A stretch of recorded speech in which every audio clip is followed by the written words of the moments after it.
Can you hear me now?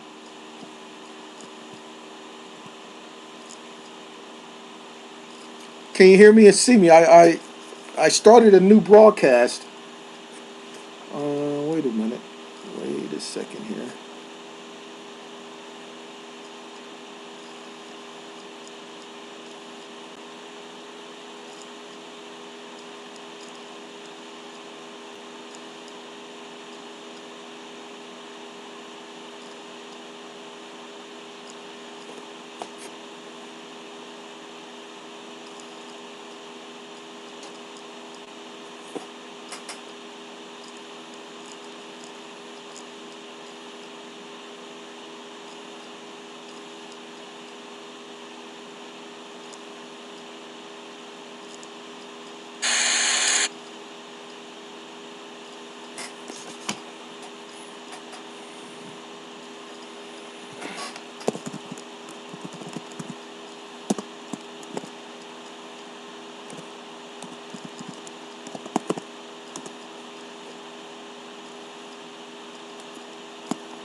Oh, hello, Sister Bethy. There you go.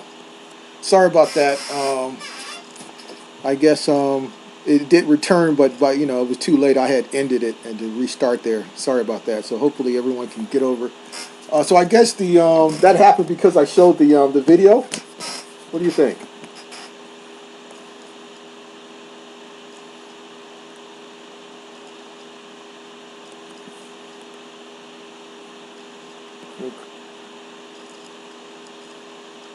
Well, hopefully everyone can catch on and come over to this new broadcast here. I don't want to start without them there. I guess maybe that's the reason why. I guess because I showed the video. Okay, well, all right. Well, hopefully everyone can come over here. We'll get started. All right, so let me share my screen here. Let me share my screen here. Share screen. Share screen.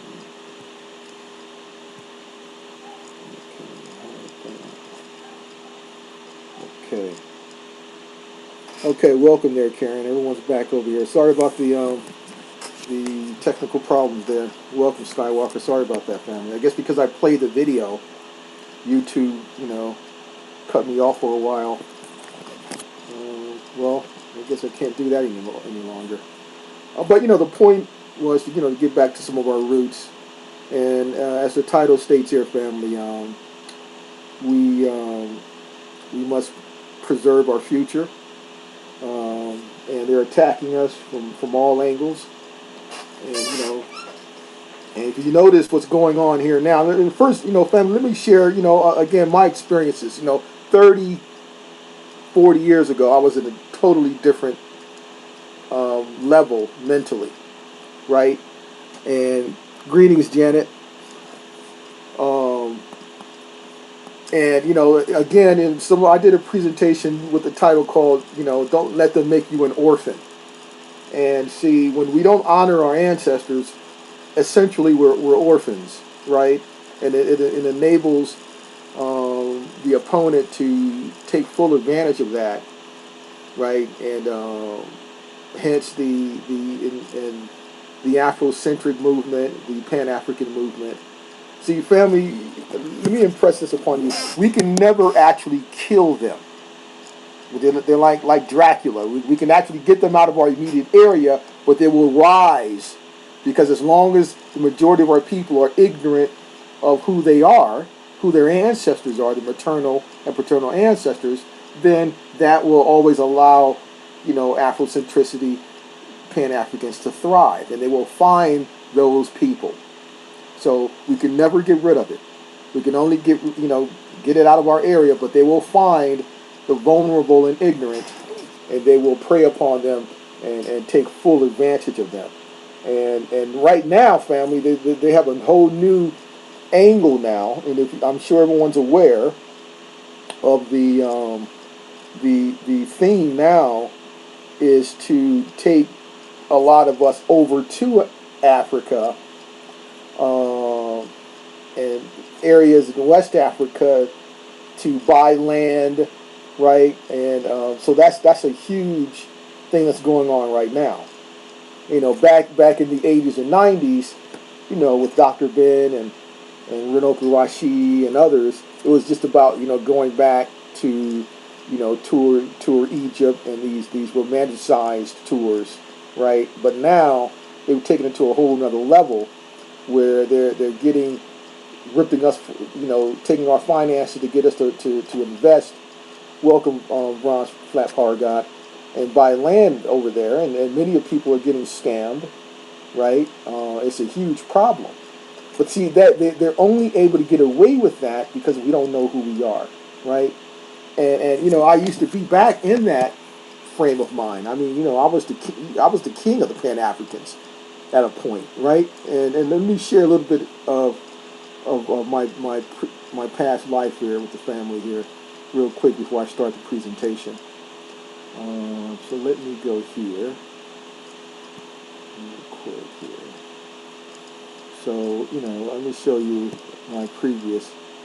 Okay, this is okay. Look at this here, family. Hopefully, everyone can see that. I was in the music business at a point when I was younger here, right? This is my cassette, right? So you see me there, and this and I was the. Can everyone see that? You want to see that cassette cover?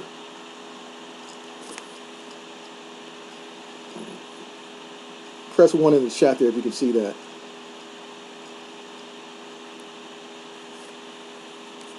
Okay, thanks, Miss Lita. Right, so this is my previous life, right? And I produced my own record, and at this time we didn't have CDs, of course, it was cassettes, and you see me here with the Ankh, right there, and as the family know, I I was heavily into it, and I shared some of my photos and images when I went with Dr. Ben on his tour to Egypt in 1995. Eventually, I'm going to transfer the VHS tape to a CD so I can share some of the actual video footage with the family. I'll try to do that sometime later this year to share some of those images because it's important for people to kind of at least see it. But I was there, right? And as we see here, even the let me show the actual cassette here. So this is my cassette. So even so I have my own record company. I manufactured and distributed the song here. As you see, this is what I call my record company, Zulu Records. So you couldn't have been more Afrocentric or Pan-African than I was, right? So and back in my day, of course, we didn't have YouTube or the internet or social media. So everything was promoted on the radio. Whenever Dr. Ben or Ivan Van Sertima or Renoka Rashid would give a speech or a lecture or a presentation, that would be announced on the radio. You see flyers sometimes around, and that's how we would go to those venues to listen to them, right? And where I'm from in Los Angeles, they all usually would come to Compton College, and this is like the mid to late '80s. And that's when I got to meet all of them, and Renoka Rashidi, Ajwa Quays, they were living in Los Angeles as well at the time, and I got to meet them. And I was working closely with Renoka Rashidi. I should drive him around, take him to some of his presentations, and I met them all, and then of course went on a tour with Dr. Ben and all of that. So I was there, family. I was there, right? So no one can. But again, during that time, I was dishonoring my ancestors, so my ancestors would never bless me, right? I would never get to know them. It would never bless me. But I did learn a discipline, of research, going into libraries, pulling records, and so that was the good positive point of all that, and disciplined me to sit and research and look at information that I apply now, right? So I just wanted to kind of share that. So, but I broke out of that, and all of us can, and my ancestors saved me, so yours can save you as well, right? But now we have this battle to where it wasn't so open and aggressive with the out of Africa deal, and we even have Africans who are among us coming in and talking on our behalf. They're all on television, right? They took over Hollywood. Most of the British actors of African descent are getting the roles, and we're just slowly but surely disappearing, and no one's really talking about it, right? So, but the only way to counter that, or to break that spell, and to make the African fiction and those sleeper cells disappear, is knowing who your own maternal and paternal ancestors were. That's your only weapon, and it's the most powerful weapon in the known universe. But I want to share these quick 2 videos of these Africans, and this is telling. I'm sure many of you may have saw this, but we're just going to watch this here, and then we're going to expand and dissect it and decode what's going on here. Okay? So hold on. Let me go to this here. Hopefully we don't get cut off again. I'm sure many of you have seen this, but no one's actually decoded and broke it down here. Hold on 1 second, family. Check it out. Who's making sweet potatoes? Do you put 1 cup of water, or do you put 2 cups of water? What kind of sweet potatoes? Sweet potatoes, candy yams. Candy yams? How much sweet potatoes am I making? Feed how many? Cooking channel? You feed how many people? 1 cup of water, 2 cups of water. How many people are we feeding? It doesn't matter? Nope. 1 cup of water, 2 cups. Well, I'm born and raised African. I'm not African American, so I don't know y'all culture. But if I were to make it, I don't know, shit. 2? Sweet potatoes, you don't put no water in it. Okay. I'm gonna have to pass. Wait, so you wanna steal? So y'all both gonna walk away? You gonna walk? Okay. Yeah. That's slave food. I don't do that, babe. I'm not a slave. I was never a slave. I don't know how slaves cook. I was never a slave. I know where my grandfather came from, my great-grandfather, and where all their ass came from. Your ass don't know. Oh, yes, you. Okay, so I just wanted to just show that real quickly there, family. So that was a very interesting exchange, right?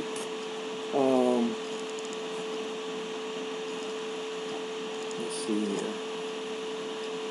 So let's kind of go through that for a second here, family. Let's go through that for a second. Let's break that down, right? So, you can hear me, right?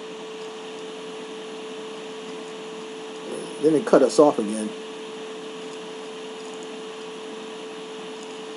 Gretchen, you can hear me? Greetings, Liz Robinson. Welcome. Okay, great. So now let's kind of break that down for a second, family. So we had this sister from Africa, right? But initially, when we heard her, she spoke like many of the youngsters speak today. Didn't really know, just by listening.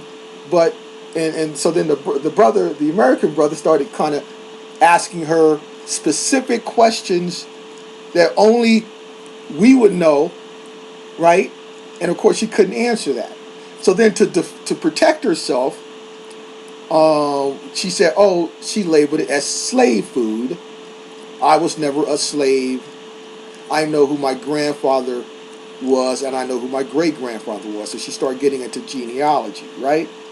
To try to use as the weapon, because the information she gets, and like most Africans, because the Africans only get what they're usually getting, the mainstream information about American history and about who they think we are, right? So that's just the information they get. So, but so she tries to use genealogy as her weapon to say, and oh, I'm not a slave.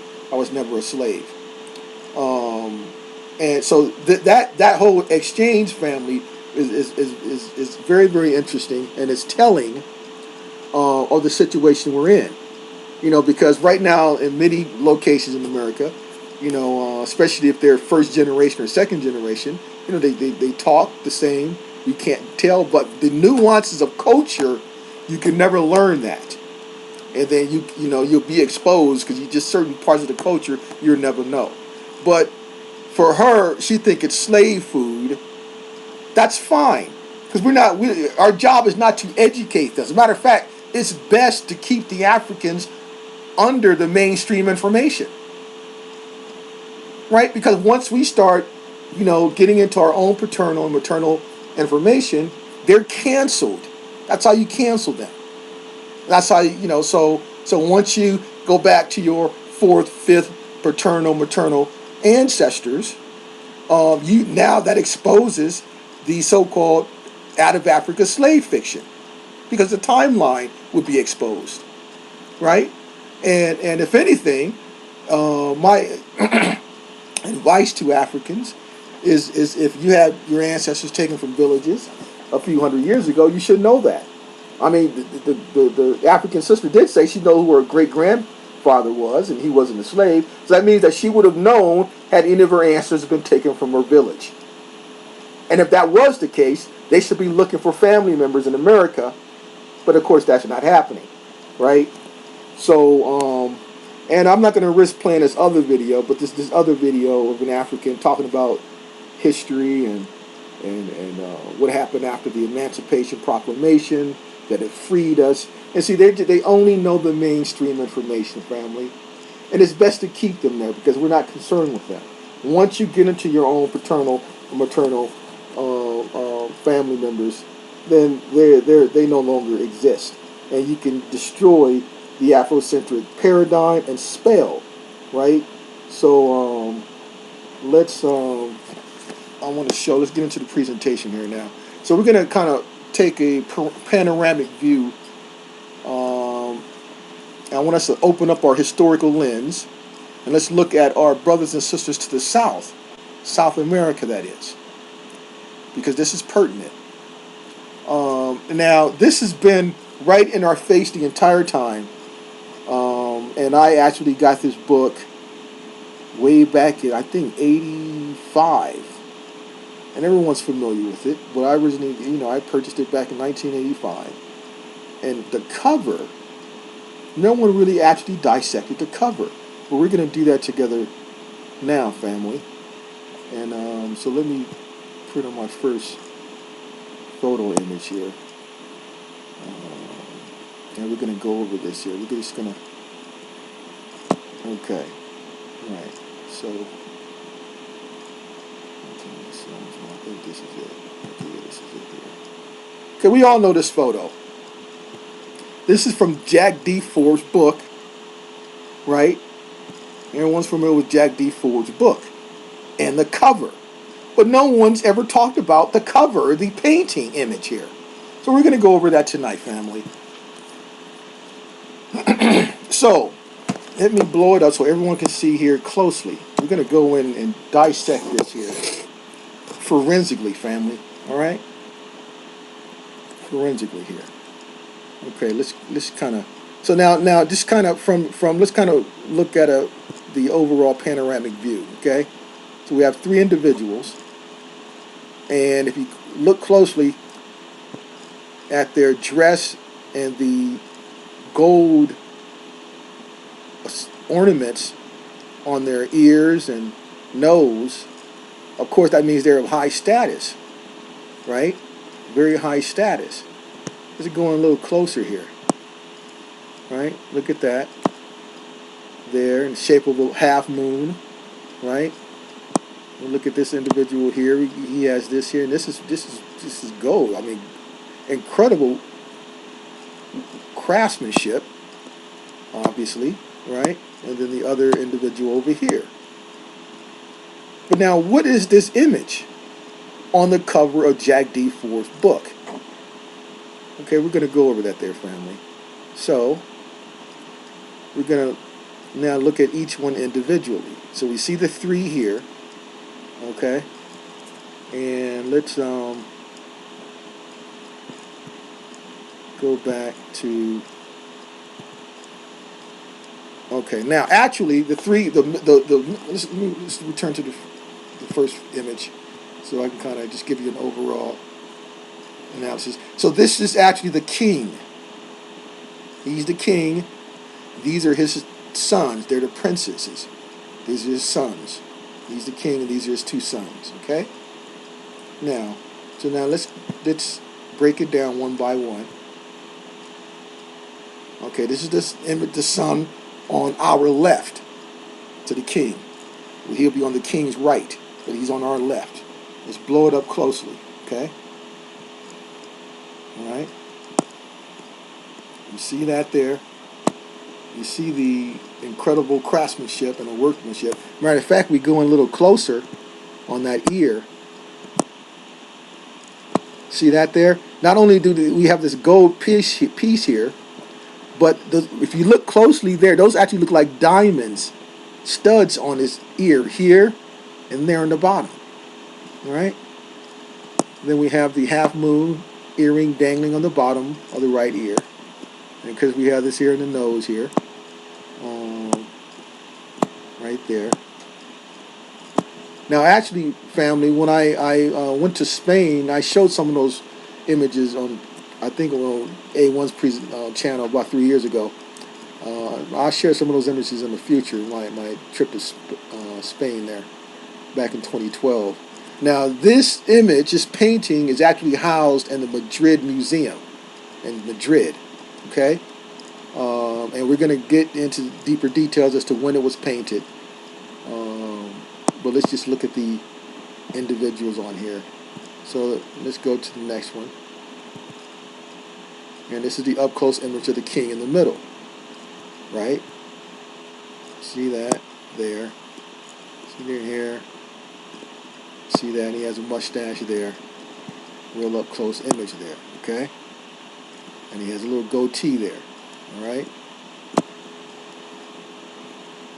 And to go to the other image of the second son, over here to our right is the second son there. Okay, similar to the other son, basically the same style and image, right?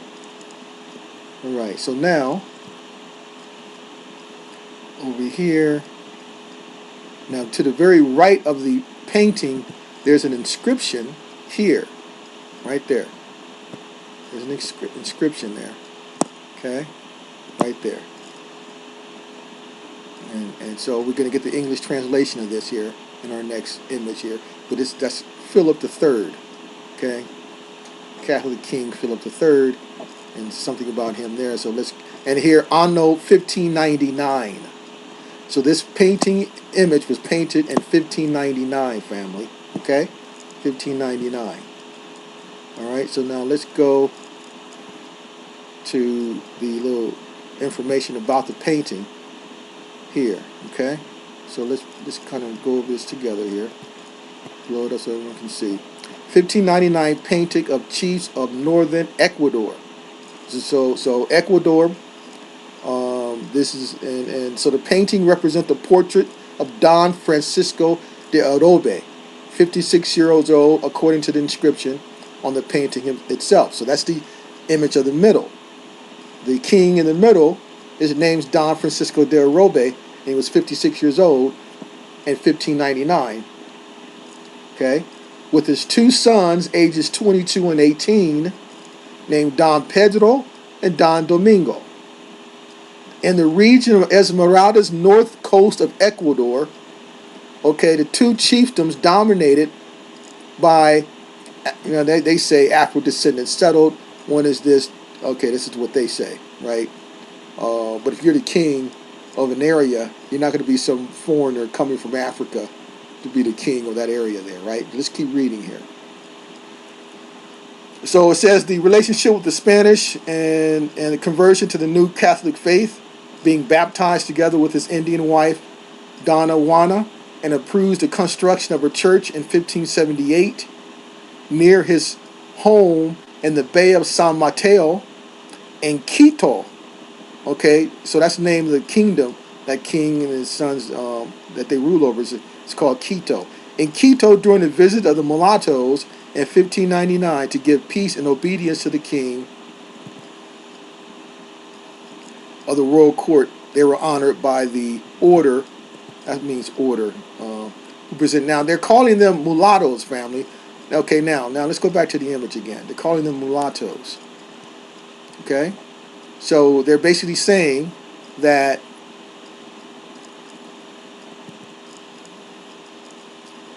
these are mulattoes, which they're saying that they're mixed with the Aboriginal, Indigenous, and Spanish. That's what they're saying to us. Okay, but now, even if we buy that as truth, right?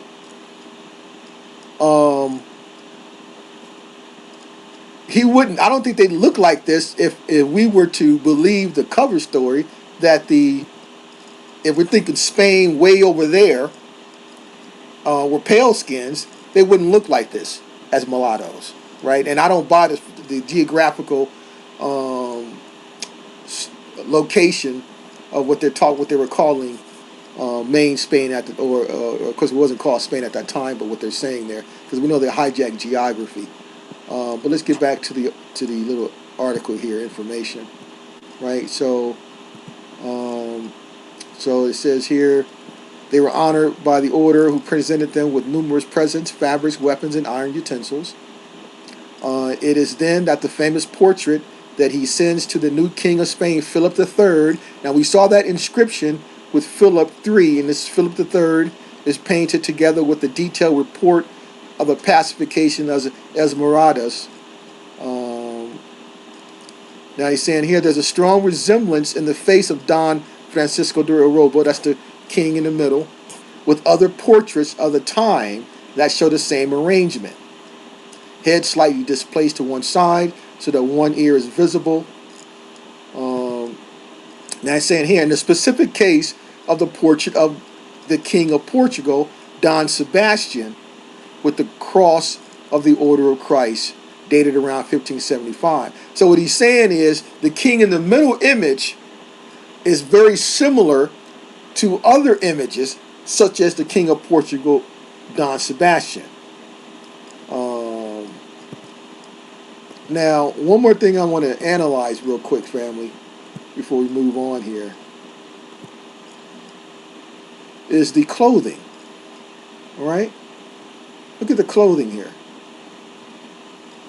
Now, very intricately made, very, very well made there. But now, think about this. We're talking about Ecuador. Now, I've never been there personally, but I would imagine that the weather, especially during the, right now in May, June, July, would be blazing hot.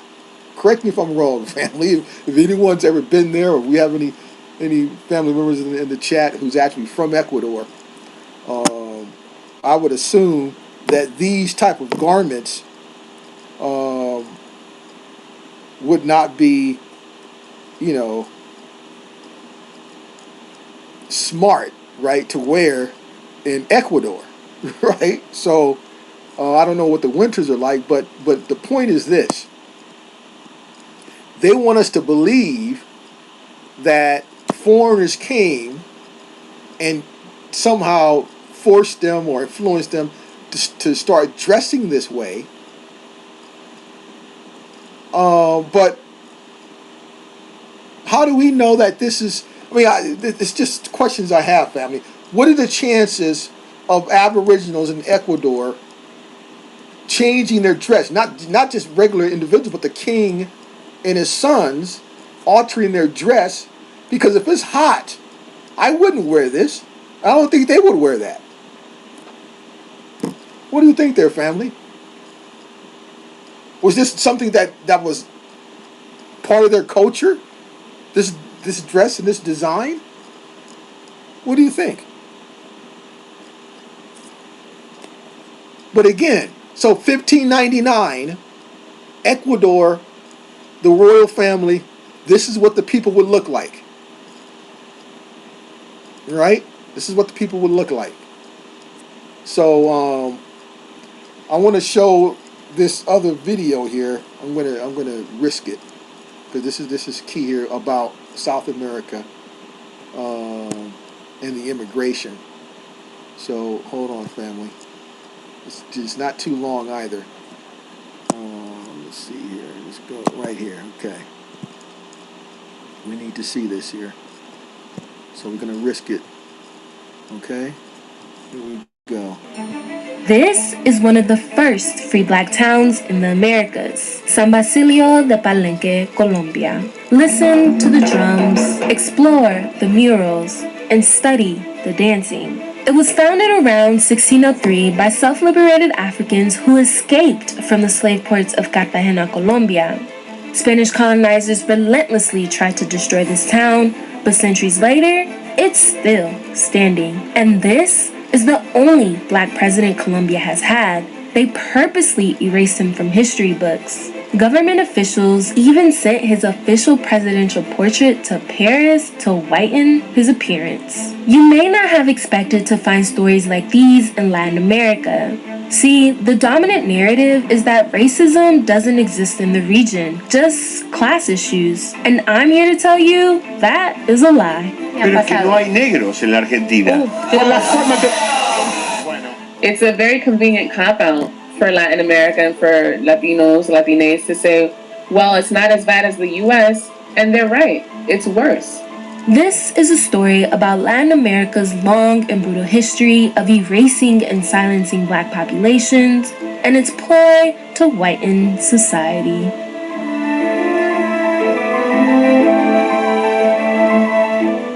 Here's the thing. Anti-blackness is so deeply ingrained in the Latin American region that it's often ignored or defended. Like in the case of Dominican baseball player Sammy Sosa, who downplayed using a bleaching cream that whitened his skin.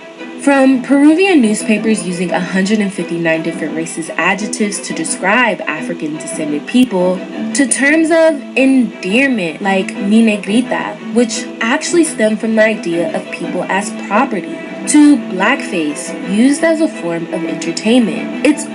I'm going to skip it up here, family, to what we need to see. We don't need to go over, I don't need to listen to that crap, what she's talking about. I just want to get to this point here. Okay, right here.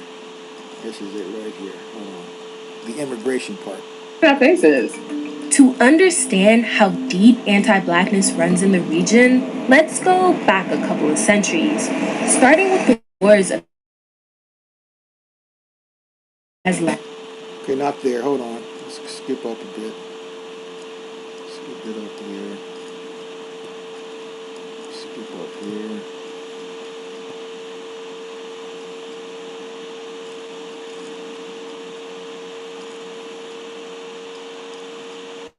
Okay. Hold on. I think this is it here. Culturally wipe out black people. How did the region do it? Mass white European immigration while banning the immigration of non-whites. Welcome to the Blancamiento and Brancamiento period. Okay, remember that period, family, 1880 to 1930. Okay, 1880 to 1930. South America, not North America, South America. Let's play a little bit more. Which literally means to whiten. The goal was for future generations to no longer have visibly black and indigenous people, so that the national identities in these new nations would be associated with whiteness. In this period, elites aimed to make black people disappear through their gradual absorption into the white race. Over 10 million European immigrants settled in Latin America between 1880 and 1930, with 90% of them going to... Now, did you hear that, family? Over 10 million. Not 10 million, over 10 million. Which could be 20, 30, 40 million as far as we know, from 1880 to 1930. We started off with the image of a 1599 of the royal family of Ecuador, the Quito Empire. Melanated people. The video started out by telling you one of the first settlements in 1603, but of course they believe the cover story that they were foreigners. But no, we don't know anything. Those people could have been there. But the point is this: it was melanated up until 1880 into 1930. So the majority. Now let's continue with the video. Okay. To Argentina, Uruguay, Cuba, in Latin America between 1880 and 1930, with 90% of them going to Argentina, Uruguay, Cuba, and Brazil. Brazil even went as far as to pay for transportation costs from Europe and passed a law making European immigrants automatic citizens as soon as they arrived. European immigrants were given preference over Black people in jobs, housing, and education, and the impacts of this are still felt today. Okay, we can stop it there, family. Okay, so there it is. So in South America, Argentina, Brazil, all those locations, they just got there. Remember, 1880 to 1930. Now, in our case in North America, Ellis Island opened up as an immigration center from 1892. Okay?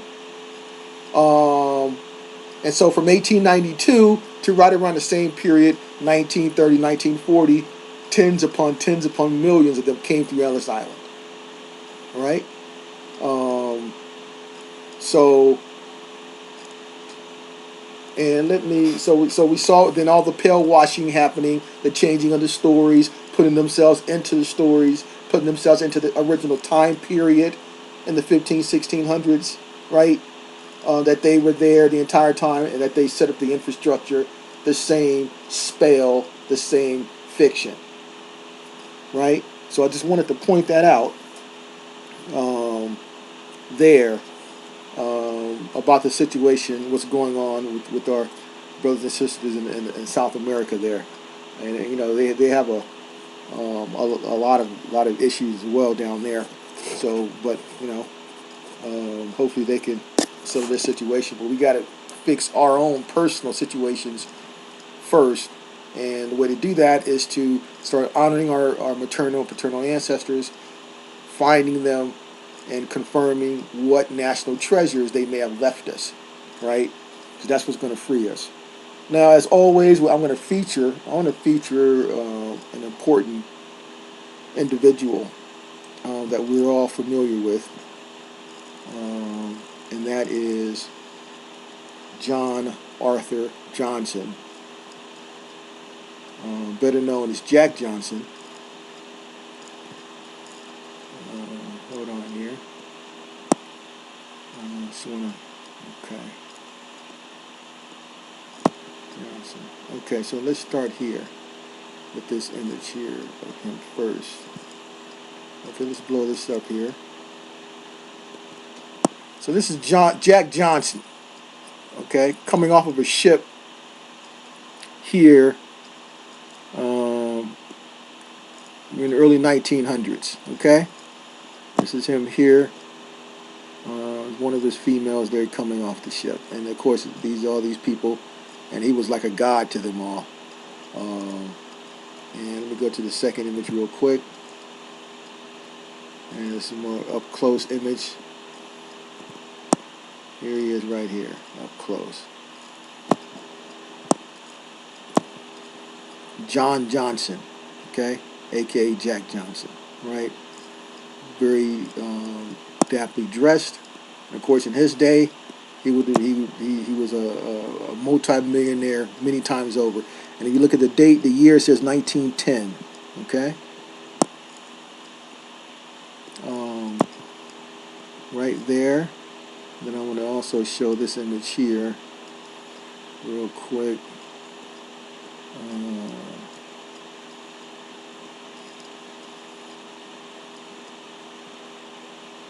I want to look real quick. Look at his passport here, family. This is his passport. I'm just going to show this here so we see what he was actually doing during this time here. We're going to also kind of focus on his father a little bit. So we see here emergency passport application.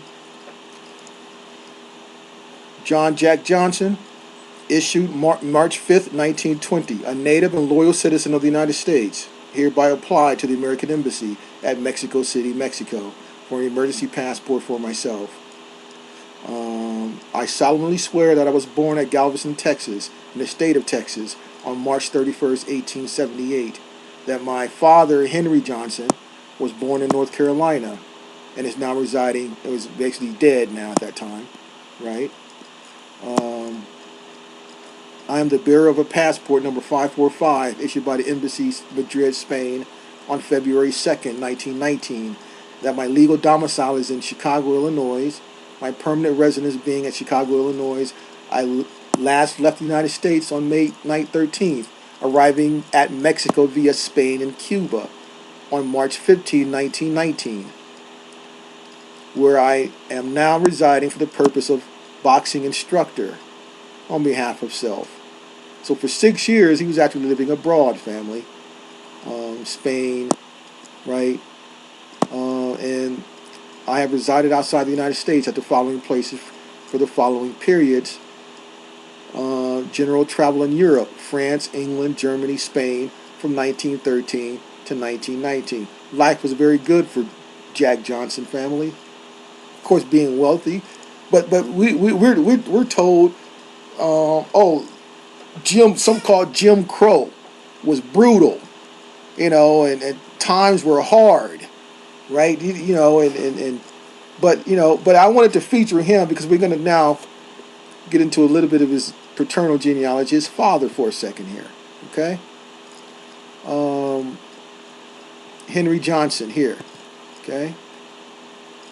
This is the 1860 census.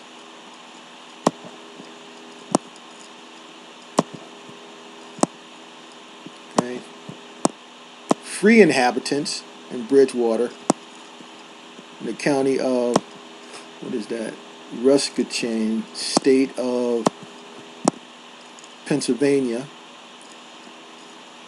and enumerated by me on the 11th day of June, 1860. Okay, so let's go down here real quick.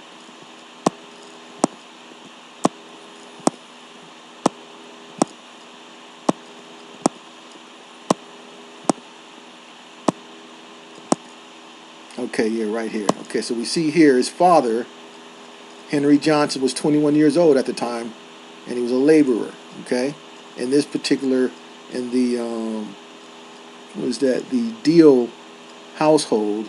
Now, of course, his son Jack Johnson wasn't born yet. He was born in 1878, but this is a young Henry Johnson, right? So let me pull his military information because this is fascinating here. 1864.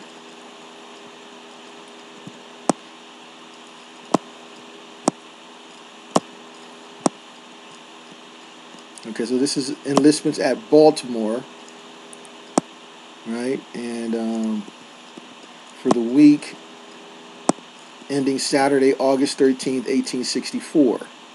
Okay. So let's go down to where his father is located. Right here, Henry Johnson. You see there. 300, what's this here? Bounty. There.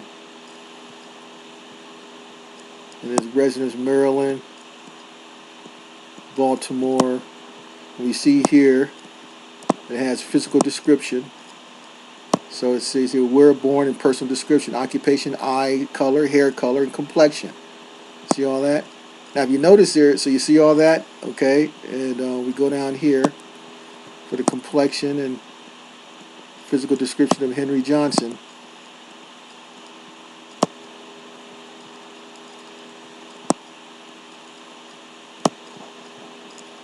Right here, go across here, here, Here, 25 labor, black eyes, crispy hair, and complexion black. And what is that? 5 feet 7 inches tall. Okay. So now we'll share this other record that's mind blowing here. Okay. Now, these are muster rolls. Okay, for the Navy. So let's start with this one here. This is the 1859 Navy muster roll, right? But they tell you that we couldn't be in the military. And in 1859, we were in physical chattel slavery, right? According to the Hollywood fiction. But we know better. And see, this is the information, family. And this is how you, once you get into family and get into the real information and get out of the fictitious stories, the Afrocentrics and the African sleeper cells, they're off the table. They can't, they will evaporate because they're not part of the conversation. Let them stay in their Hollywood fiction, right? So this is the enlistment of New York in 1859. Return to the United States Naval Rendezvous at New York for the week ending Saturday, July 30th, 1859. So again, we're going to get the name of the recruit. We're going to get where they enlisted. We're going to get the state name of ship, previous naval service. We'll get that information. Where born,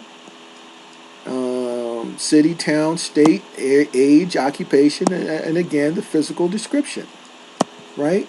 But now I want you to see this here, because this is telling here, family, right? So we got about 1, 2, 3, 4, 5, 6, 7, 8, 9, 10, 11, 12, 13, 14, 15, 16, 17 names here. And I just want to point this out here, okay? So because you weren't able to join the military, right? But it was our military, right? So here, the first one, dark eyes, dark hair, complexion dark, 5 feet 4 inches. Next one is it color mulatto, whatever that meant. Next one, dark, right? We got some light ones here, but light again doesn't mean pale. Light would be more like the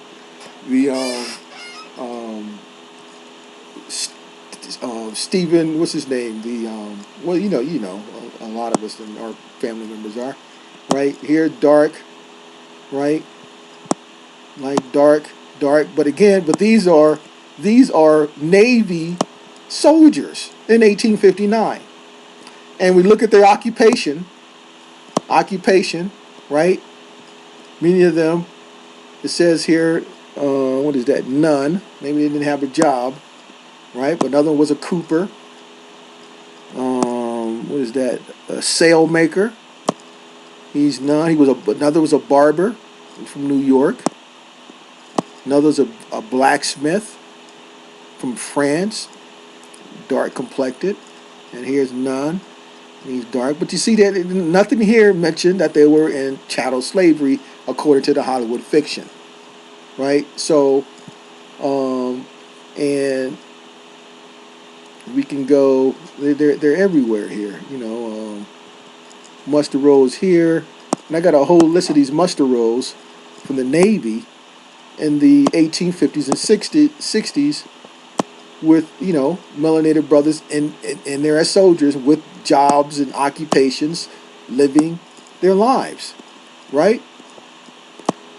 So this is the real information, and we can juxtapose it with the fictitious lies that they're pumping, right? So you see all that, black, dark, right? Black, dark, and we go to their professions here, a merchant, what is that, waiter, fireman, a baker, a fireman, a laborer, a mariner. I don't see any slaves here, family.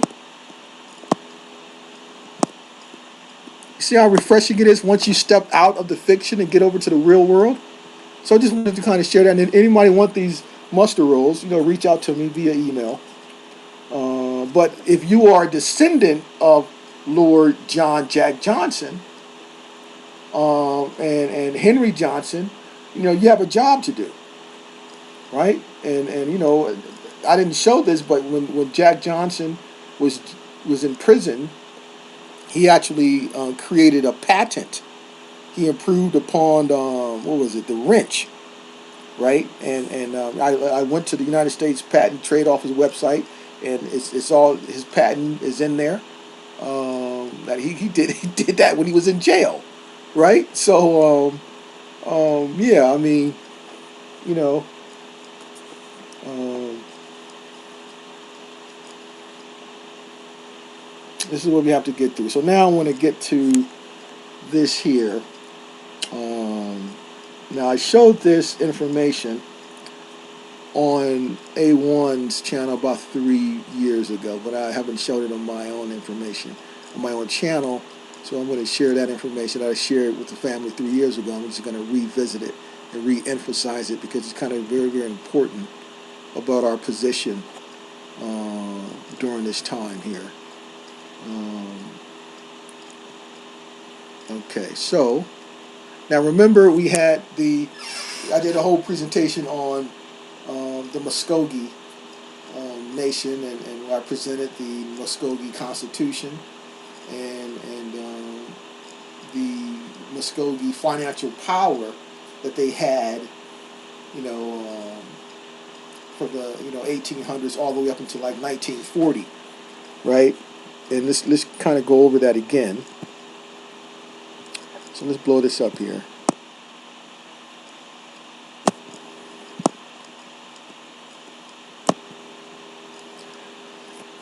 Muskogee up in what they call Indian Territory, or what they call the state of Oklahoma after it became a state in 1907. Muskogee, a financial center. Let's blow it up so everyone can see it here. Okay. For the past 40 years, Muskogee has been the acknowledged financial center of eastern Oklahoma. Now, of course, family, I presented the Solomon Sir Jones footage from 100 years ago, and these are the individuals that we're talking about. And that was documented evidence of how we were living, and those who were part of that particular nation, Muskogee Nation.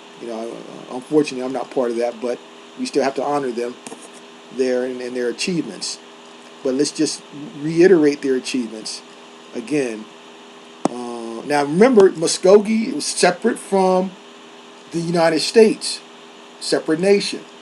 Okay, you have to remember that. And in my previous presentation, I presented that information and showed in the Constitution how all that was set up there, right? And we saw the footage in the Solomon Sir Jones evidence, film series.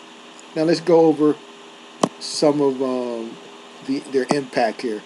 So for the past 40 years, Muskogee has been the acknowledged financial center of eastern Oklahoma. Before any banks were established, the Pioneer Stores, the Patterson Mercantile Company, J.E. Turner, Turner Hardware Company, S.B. Severs, Spalding Mercantile Company, and the Madden Hardware Company served the community as quasi-banking institutions, extending financial accommodations to the farmers throughout eastern Oklahoma. The First National Bank was organized August 1st, 1890. Now, let's stop right there. The First National Bank was organized August 1st, 1890. Now, that's organized in that particular territory, right? So let's continue. It being the first bank in Indian Territory to organize under the National Bank Act of Congress. All right? First National Bank. Now, let's kind of... I'm going to share something here, family. Let's kind of skip ahead a bit here.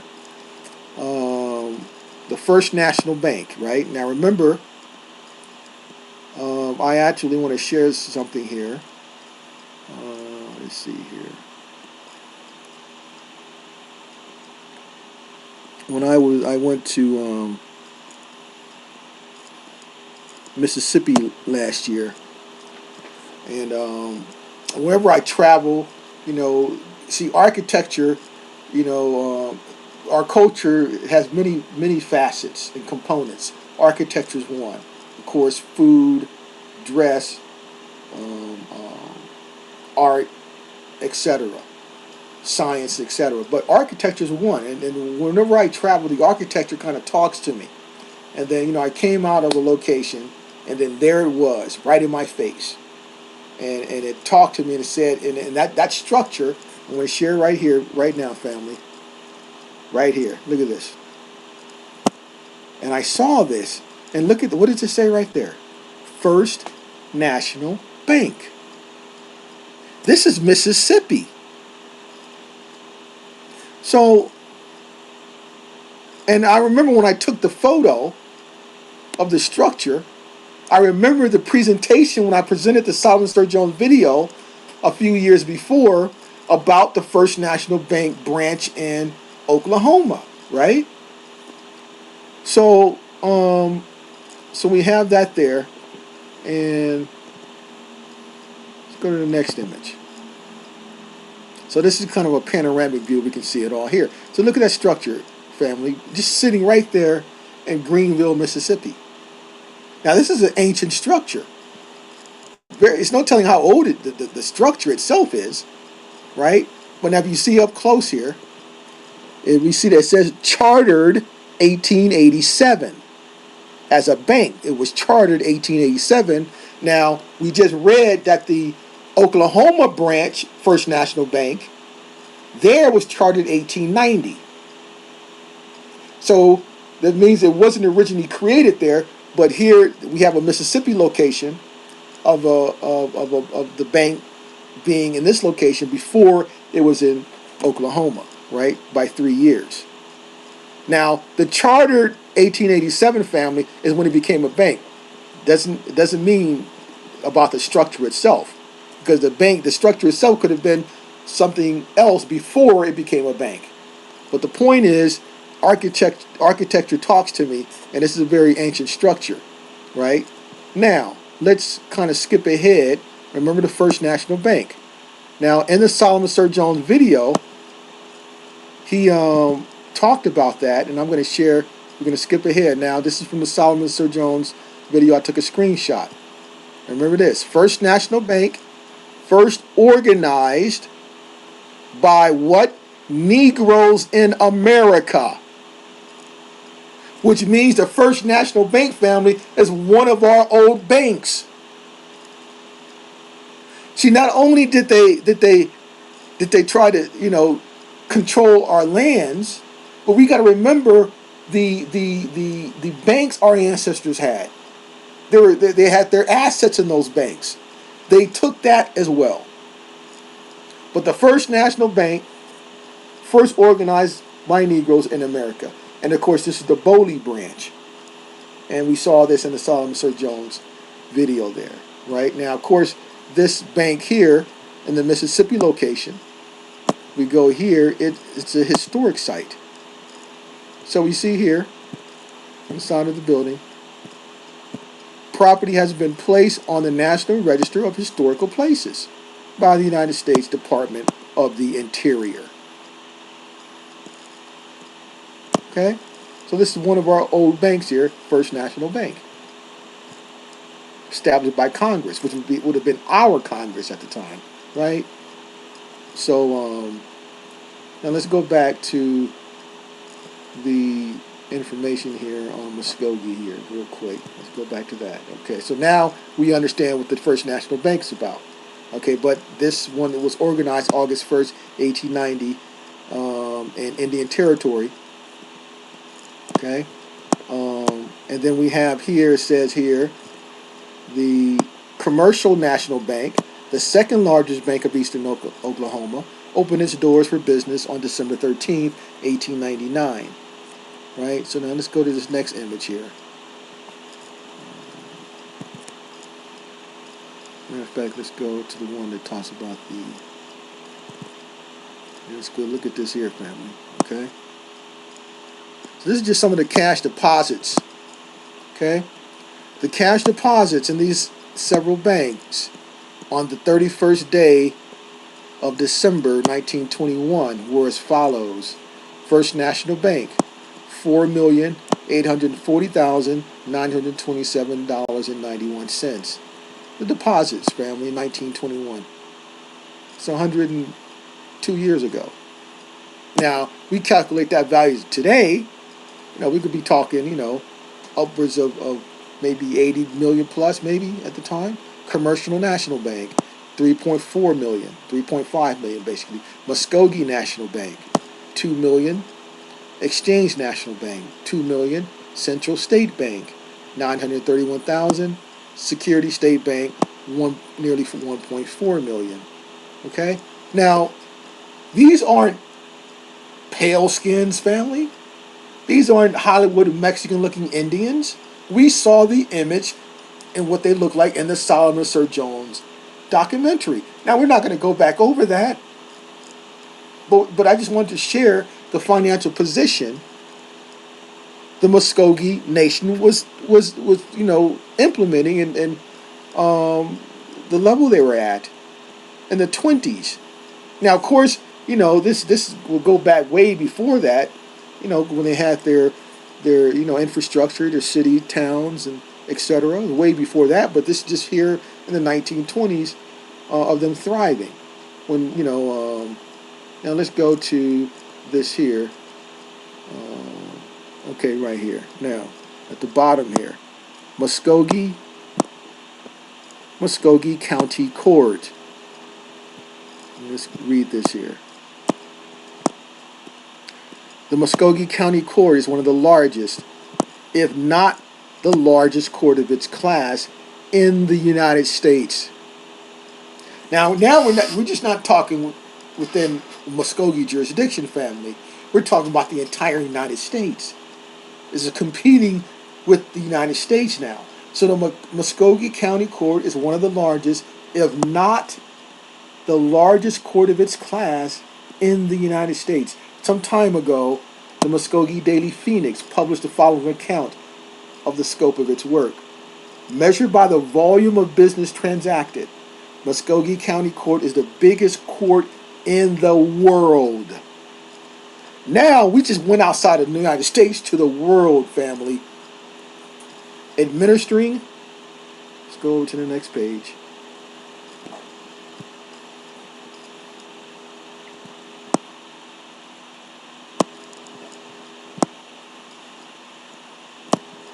Upon the estates of approximately 25,000 wards. 25,000 wards, family? You know how huge that is? So we talk about the Muskogee, basically the Muskogee whole entire jurisdiction in Indian Territory. It takes second place in New York probate court in purely probate business. The scope of authority of the county courts in Oklahoma is wider than in any other state. Because of this, the Muskogee County Court returns more revenue by half than the district and superior courts combined. Let's go down to this one here. Let's read this here. The county court is also the juvenile court. It has exclusive jurisdiction in probate matters. It transacts the business of the state widow's pension law. It issues marriage licenses. It collects the inheritance tax. It dispenses the Confederate soldiers' pensions and sends old soldiers to the Confederate homes. It handles cases of insanity and is judge as chairman of the county excise board. The total value of the estates administered by the county court would run into the millions of dollars. One or two freedmen estates alone are worth more than $1 million each. Let's stop right there, family. Again, freedmen. I can't even count how many times I tried to impress upon the family what the word freedman means. It's not what these Afrocentrics and Pan-Africans in disguise are trying to impress upon you. It doesn't mean someone's freed from chattel slavery. Let's read the sentence, family. One or two freedmen estates alone are worth more than $1 million? So someone who just got out of chattel slavery Now they're owning $1 million homes now, huh? Family, freedman means you're not bonded to a family member. You're not contracted in the sense of being what do you call it? You know what I'm talking about when you're bonded out to someone to learn a trade. You know what I'm saying? Meaning, so the freedman means, family, once you reach age of maturity, which is usually 20 years old in most jurisdictions, you then have the right to vote and own property. The freedmen, those were the individuals who could vote and own property.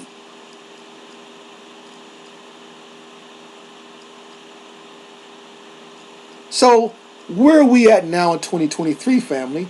Because we have they really destroyed and cut off families.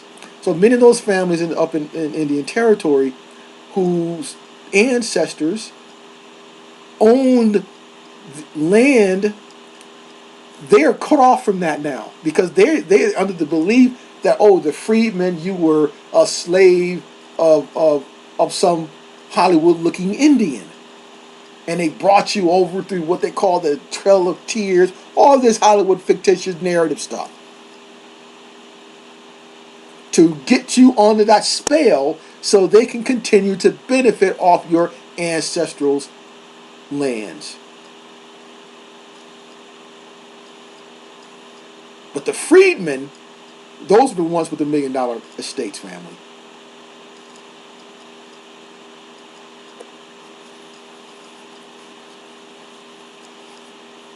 All right, so now we're going to bring it home. And I'm going to get a little, just, you know, because we got to start highlighting some of our own ancestors, family. If you want a hero, someone to worship, look into your own ancestors, because they may blow your mind with their exploits and their experiences. Many of their experiences were published. You'll never know that if you don't do the investigation. But once you start honoring your ancestors, they're going to bless you and enable you to find them. But as long as we're with the ankh chains around our neck and going over to Gambia to give $11,000 to some hustlers saying we buy land and you know all this crap, you're going to continue to be ignored by your own ancestors. Right? So I'm just going to give a little tease information about one of my paternal ancestors, just to impress upon the family the importance, and that once you start honoring your ancestors, they will bless you too, and you will find the treasure that they left you, your inheritance. I mean, I showed you back in the 80s the state I was in.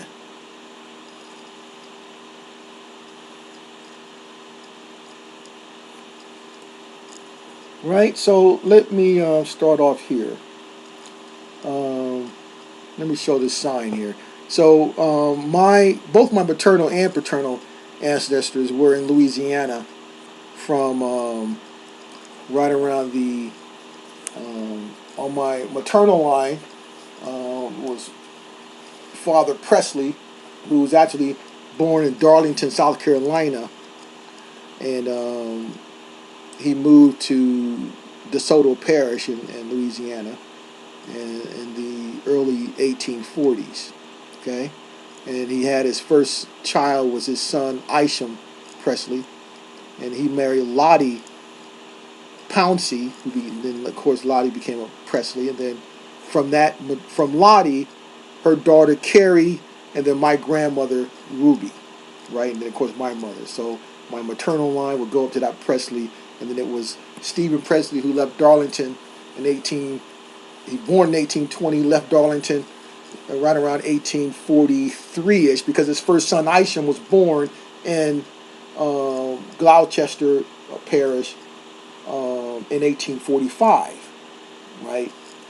So, and then of course, Father Presley, he built 4 churches with his own hand. He was a carpenter. He was a pastor of those churches, and owned the land, of course. And then on my paternal line, I'm from the house of Grissett. My paternal line, they originally, way back in the 1600s, were up in the northeast area. Then they came down to North Carolina. And then my second great paternal grandfather, Thomas, was born in Alabama, Monroe, Alabama, in 1826.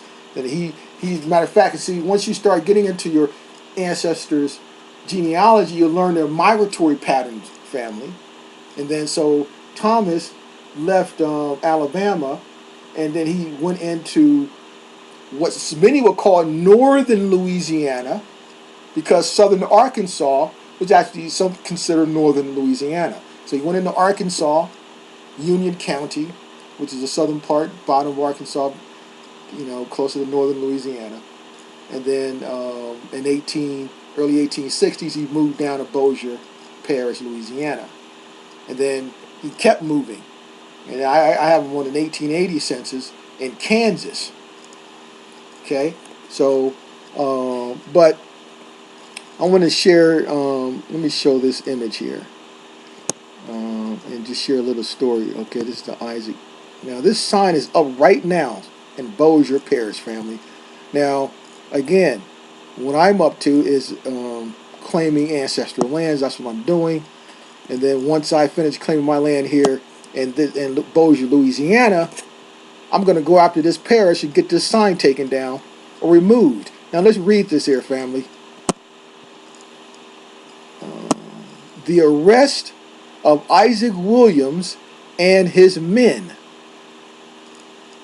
At this site in 1868, Isaac Williams and 30 other Americans, I'm not going to say that, family, I'm not going to utter that into the ethers, and 30 other American men were arrested and unlawfully convicted and sentenced to 1 year in the penitentiary for holding a Loyal League meeting. 4 months later, with the advice and consent of the Senate, these men were pardoned by Governor H.C. Warmoth. Okay? Now, of course, we know that in this year, 1868, we know what's going on in Louisiana. And when we talk about the Senate and the House, of course, they were all melanated. And we've seen that image that, Brother A1 put out there. Everyone's seen that image. But so this was a famous story that happened in Bossier Parish, Louisiana, family. The Isaac Williams incident and his men. Now, my ancestor, Thomas Grissett, was part of Isaac Williams' posse. Okay? Now we're gonna but how do they spin the story? Isaac Williams and 30 other American men were arrested and unlawfully convicted and sentenced to 1 year in the penitentiary for what? Holding a meeting? Is that really what happened? Okay, well, let's confirm that. So I'm going to share. This is the 1868 Bossier Banner newspaper article, family. So let's we see here. This is the Bossier Banner. Let's make it bigger here.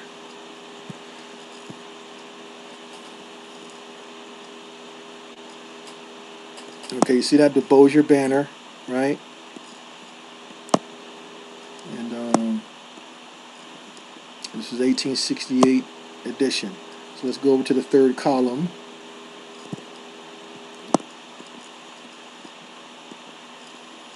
Let's see. You see that Saturday, August 29th, 1868. So we see that this is the year of this particular article, August 29th, 1868. Okay? So let's go over and share a little bit. Let's find out what really happened here. See what they have to say about it. Okay, right here. Let's go over to the second column. Okay, the state versus Isaac Williams and 48 others. Okay. Now, so it was a jury trial, family, charged with riot, sedition, and other misdemeanors before Justices William J. Bush and James Ford for commitment. Okay.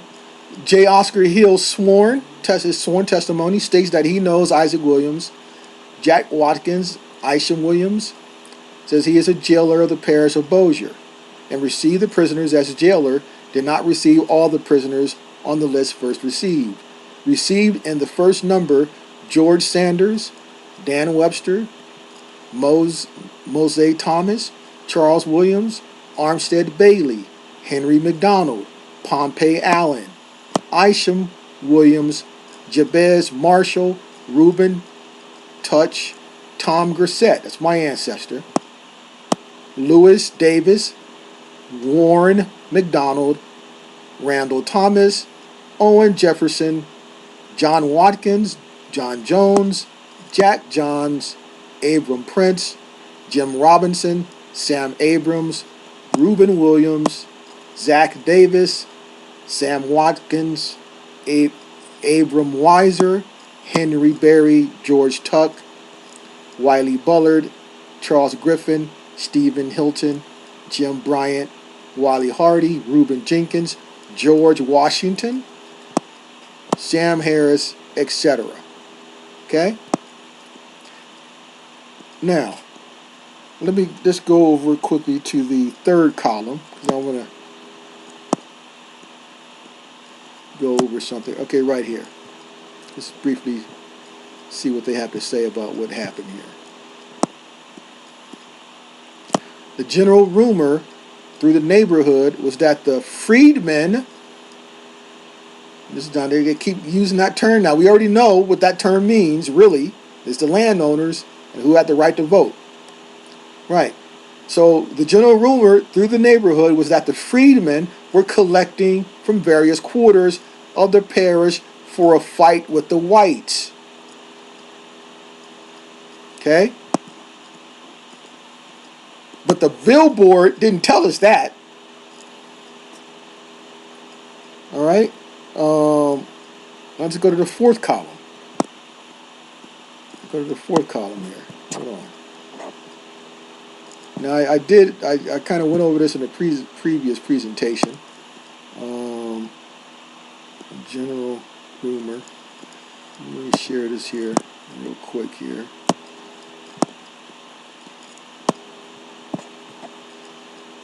Fourth column.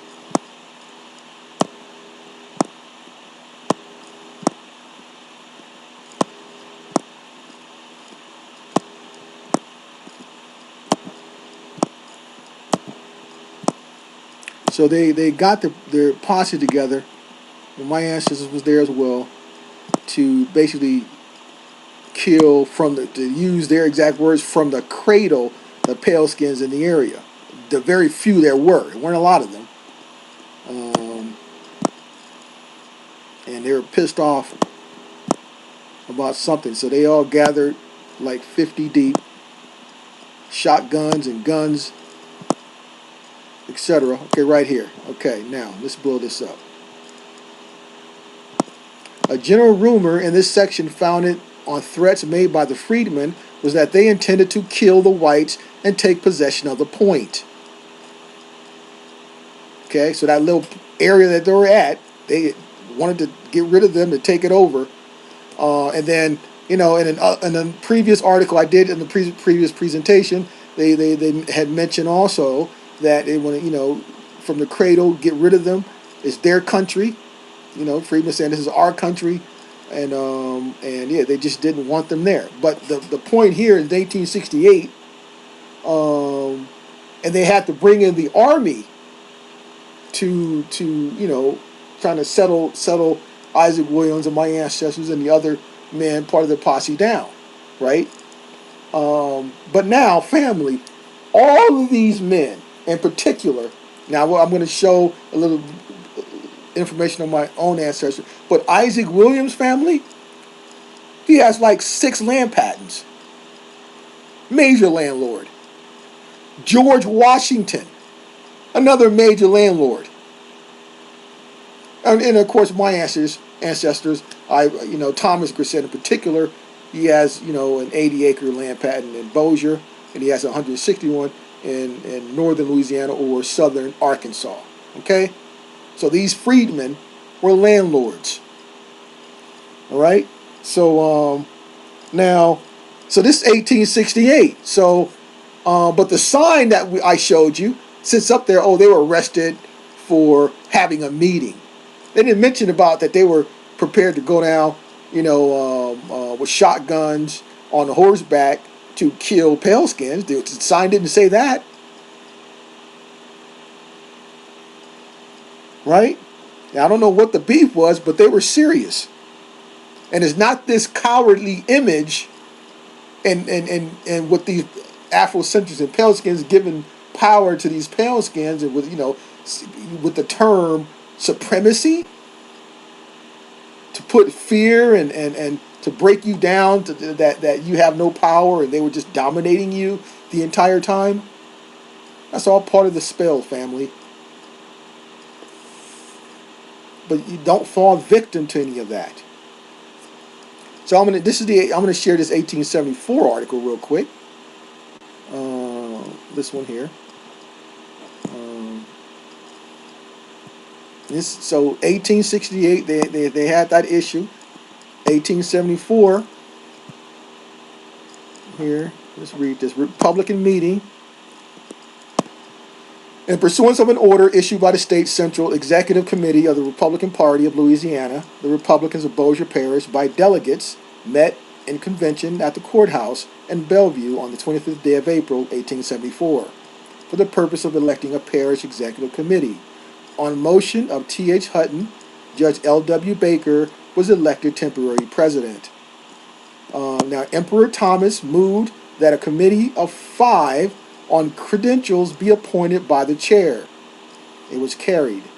Percy Baker moved that a committee of 5 be appointed by the chair on permanent organization. That was carried as well.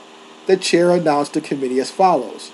Committee on Credentials, Emperor Thomas, chairman, T.H. Hutton, Samuel Thomas, Virgil Taylor, and Thomas Grissett, my ancestor. So me and my ancestor was part of the delegate committee in Bossier.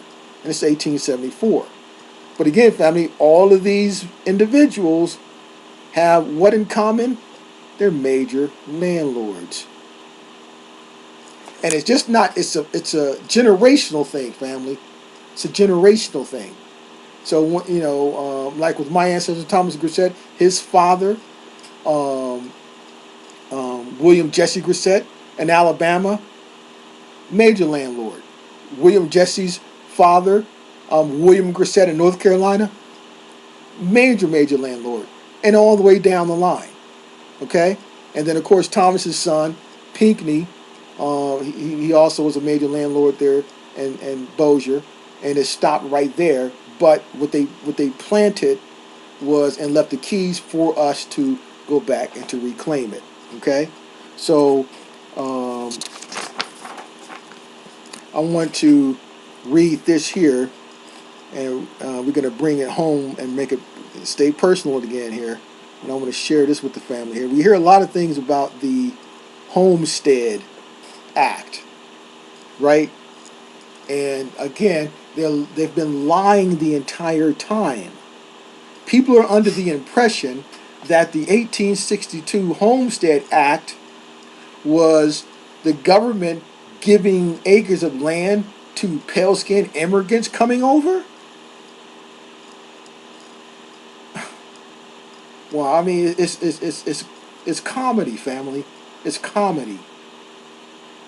The only way to get close to understanding and being exposed and knowing the truth about American history, family, is you must know who are on the titles, the land titles. Because the land titles will let you know who are the heirs. They're not on the land titles, family. They're not the heirs. And you'll only know that when you're in those records and finding your ancestry records. But what's gonna become blatantly clear is the pale skins aren't on the land titles, family. In the 16, 17, 1800s, they're not on the land titles. They're not the heirs.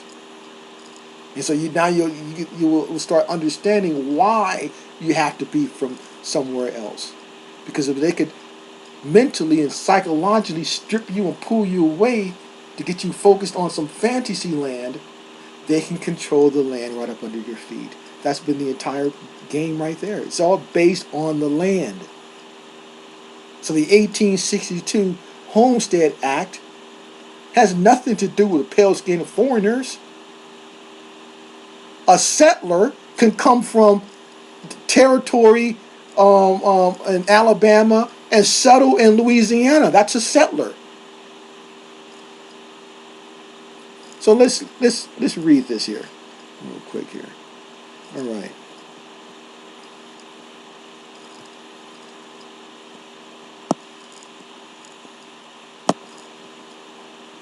Blow it up a little bigger here.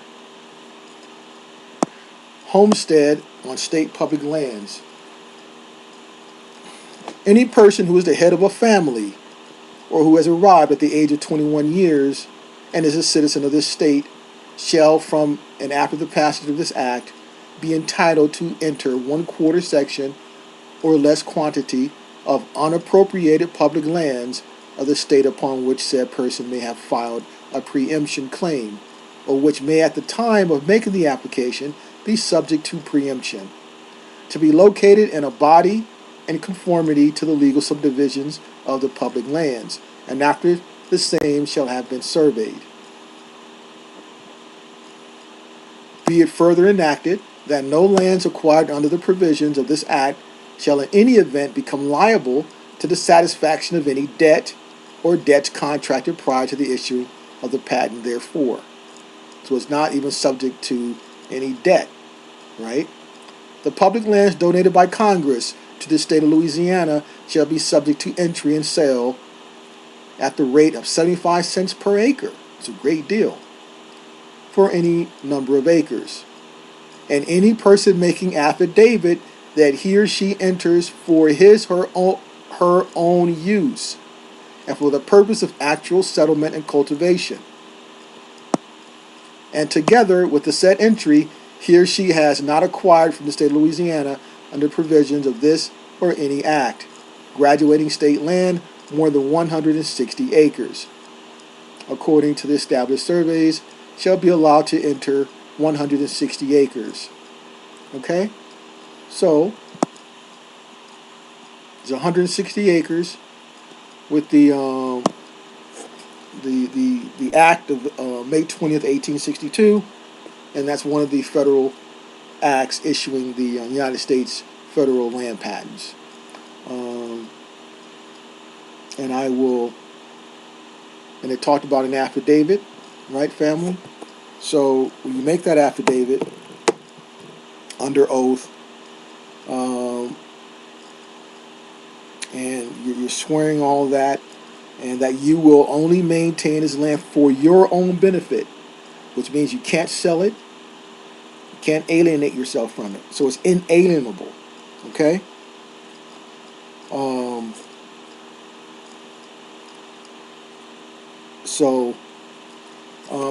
Now DJZPE, he says no, at least for 99 years, no one owns lands.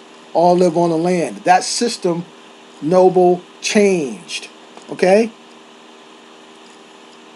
Many of our ancestors changed that system so yes, at one point in history it was communal, but things happened, wars occurred, and then many of our ancestors created this system to secure their progeny into the future. Okay? So right now, we're under attack. In particular, the southern states. Who you think's trying to buy up land now? China. And China will never face you face to face. They'll never come to you directly. They'll have companies that they're supporting, individuals who will look like us, but they're in the background trying to get this land here. But our ancestors were brilliant by setting up the system, this land patent system, to ensure that we're the only ones who can own it. But you must be cognizant and blessed and touched by your own ancestor to be aware that you have an inheritance. So now we're going to close out, but I'm going to share this because it's all about showing and proving. It's not about talking theory, family. It's application. When I say I'm on a battlefield, I'm on a battlefield applying genealogy, claiming to claim lands. This is not talk. It's not theories. None of that. So we have to humble ourselves.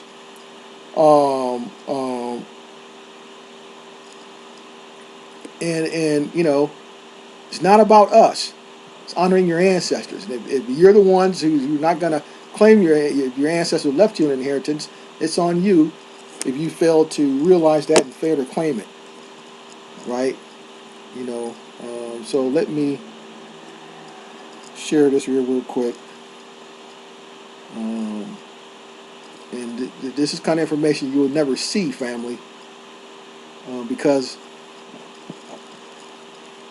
no one's this deep into it yet. But I'm going to share this here a little bit so you'll see what's going on here, right? To give you a little taste of it here.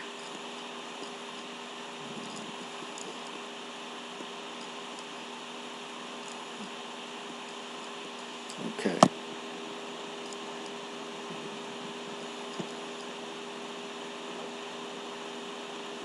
Okay, so it talked about the Homestead Act and the affidavit. All right, so I'm going to just share this here with my ancestor, his affidavit for his patented land in Louisiana. Okay, final affidavit required from homestead claimants, and that's again the act May 20th, 1862. All right, so it says here Thomas Grissett having made a homestead entry. And that's the section 28. Okay, let's get rid of this pertinent file here, right here. Okay. I do solemnly swear that I am the head of a family, a citizen of the United States, that I have made actual settlement upon and have cultivated said land, having resided thereon since the 14th of October, 1871, to the present time, that no part of said land has been alienated, but that I am the sole bona fide owner as an actual settler, that I will bear true allegiance to the government of the United States. Okay, so this here at law means it's inalienable. Okay, and it's a beautiful thing because men actually had families and were responsible and accountable for their families, and we need to get back to that first of all. And so again, that's 1871. And once you get into your ancestral lines, family, these are the things you can discover because they will bless you and lead you to the treasure. Okay, they'll lead you to that treasure, right? And so and this is how you counter the out of Africa, the Pan-Africans, the Afrocentrics, and the Africans who are trying to come and replace you to convince you to buy into their fiction. They can't participate in these discussions. They're just going to walk away. Oh, but they referred to my ancestor in the newspaper article as a freedman. But I shared the Muskogee courts. And when it comes to probate and estates, what did it say? Freedmen multi-million-dollar estates. So that's 1871. Some people may say, oh well, maybe your ancestors got lucky. Maybe after they were freed and somehow he got this or that. But that's because that's after the 1865. Okay, well we'll close out. Show you one before 1865. Here's this one for his 160 acres in Arkansas, northern Louisiana.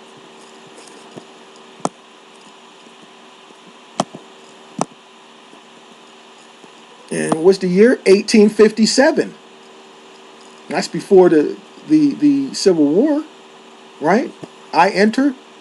I do solemnly swear that I enter the same for my own use for the purpose of actual settlement and cultivation, and that together with said entry, I have not acquired from the United States under the provisions of said act more than 320 acres, according to the established surveys, and further that said land is not now in the occupancy of any actual settler whose settlement thereon existed at the date of said law.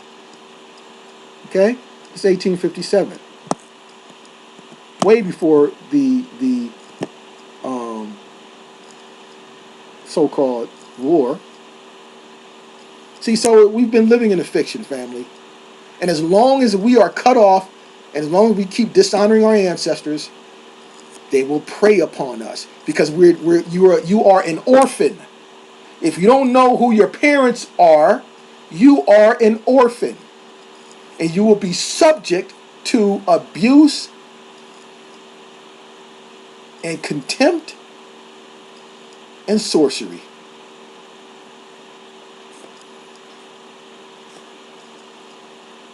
So, again, if anyone wants to reach out to me there, we can close out there. And just hope that people find this information positive and with some value. But to motivate you to honor your own ancestors and put the work and time into knowing who your maternal and paternal ancestors were. And you will be surprised. But this is how we can counter being a target of sorcerers, witches and warlocks, their family. I was there, right? And it's not going to get us anywhere.